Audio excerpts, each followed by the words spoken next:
Bhushan jewellers.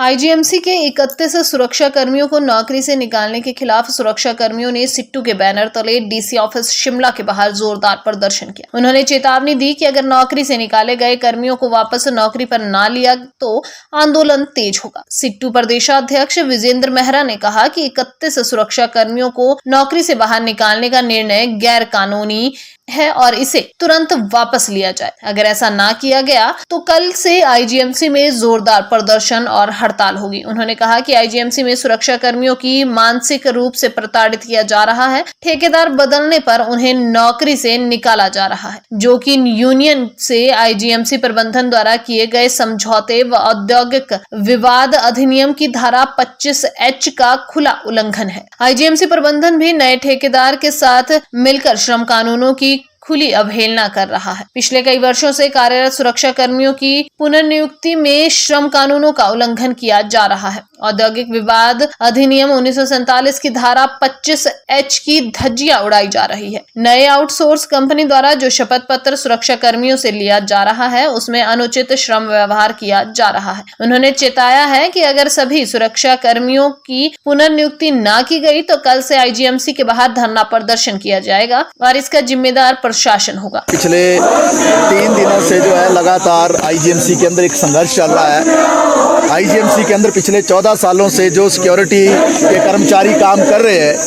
ये सुरक्षा कर्मचारी जो है इनको एकदम से नए ठेकेदार के आने के बाद नौकरी से निकाल दिया गया है। 31 लोग ऐसे हैं जिनको नौकरी से बाहर कर दिया गया है और ये पूरी तरह से श्रम कानूनों की उल्लंघना है। हमारे देश का जो कानून है वो स्पष्ट रूप से 1947 का औद्योगिक विवाद अधिनियम ये बात कहता है, उसकी धारा 25H कहती है कि जब भी नए तरीके से रोजगार दिया जाएगा उसी जगह पर, तो उसी जगह पर लगे हुए लोग जो हैं उनको प्राथमिकता मिलेगी। लेकिन 31 लोगों को नौकरी से निकालकर जो है एक तरह से विक्टिमाइजेशन करने की कोशिश की है, पीड़ित करने की कोशिश की है।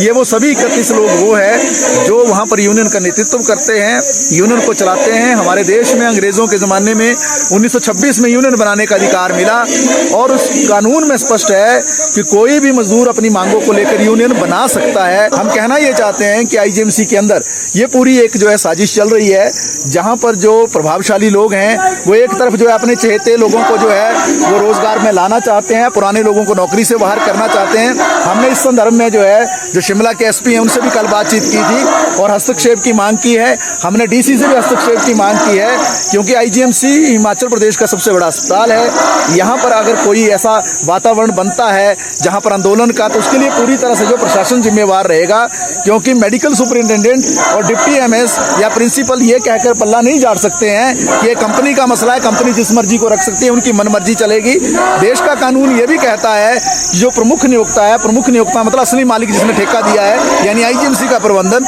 उसकी भूमिका हमेशा रहेगी।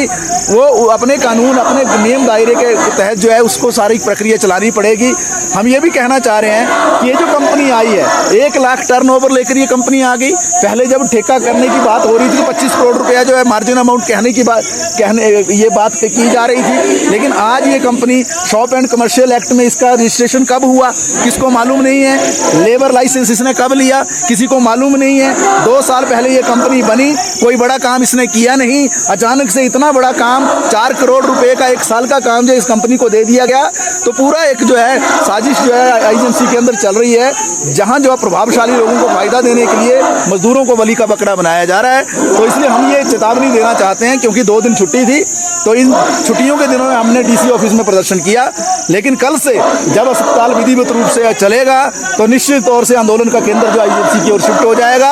और हमने पिछले कल ही प्रशासन को जो है आईजीएमसी के प्रबंधन को चिट्ठी दे दी है, जिसमें हमने इन सारी बातों का जिक्र किया है और उसमें हमने लिख दिया है कि आने वाले समय में अगर इन 31 मजदूरों को आप बहाल नहीं करते हैं तो निश्चित तौर से आईजीएमसी में हड़ताल होगी और होकर रहेगी। Bureau report ENTV।